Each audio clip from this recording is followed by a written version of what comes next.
Żewġ reliġjużi jiġifieri sorijiet jew patrijiet ġew sospiżi kompletament mill-qaddi ta' dmirijietom wara li rriżultaw 4 akkużi ta' abbuż sesswali fuq adulti vulnerabbli.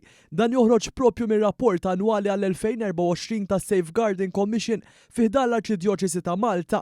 Din il-Kummissjoni mexxija minn Mark Pellicano ippreżentat ir-rapport tagħha waqt konferenza tal-aħbarijiet il-ħamis filgħodu. Jirriżulta li reliġjuż wieħed biss ġie riferut lill-awtoritajiet minħabba li l-vittmi fil-każ ieħor li jingħati li seħħ 10 snin ilu irrifjutaw li jipproċedu b'rapport mal-Pulizija dan minkejja li l-Kummissjoni offritilhom l-għajnuna kollha tagħha biex tassistihom. Fil-każi kollha ta' adulti vulnerabbli ngħat li l-vittmi wkoll ma ridux ikomplu bil-proċeduri kriminali.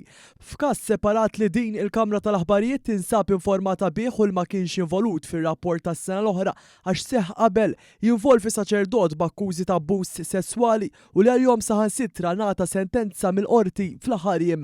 Sa dan it-tant is-sena l-oħra 3 saċerdoti djoċesani oħrajn ġew akkużati b'xi tip ta' abbużi fosthom dak emozzjonali, ksur ta' konfini, abbuż spiritwali u abbuż ta' poter. Matul 2024 il-Kummissjoni fi ħdan il-Knisja rċeviet ukoll 33 riferiment ta' allegat abbuż minn saċerdoti reliġjużi jew lajċi. Minn dawn 19 kienu jinvolvu minuri li fi żmien tal-allegat abbuż kienu taħt 18-il sena, filwaqt li 14 oħrajn kienu jinvolvu adulti f'qagħda vulnerabbli.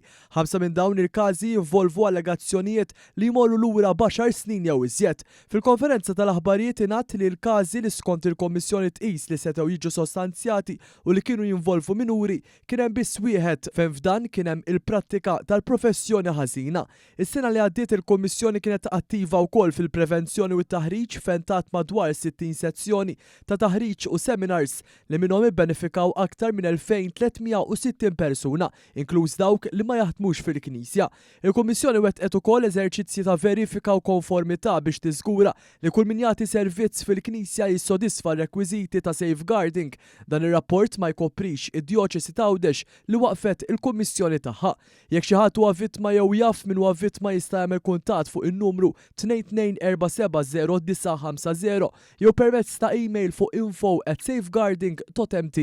Nħeġġu lil kulħadd li jew jaf b'xi każ jew nkella sfortunatament għadda minn xi każ sabiex jirrapporta għandna il-każ li allegatament għadda minnu sabiex aħna we look into it, nassapportjawh u anki nakkumpanjawh sabiex ifittex id-drittijiet kollha li huma tiegħu u anki biex nassiguraw li l-ebda persuna oħra ma tgħaddi minn dak li sfortunatament allegatament għadditi minnha.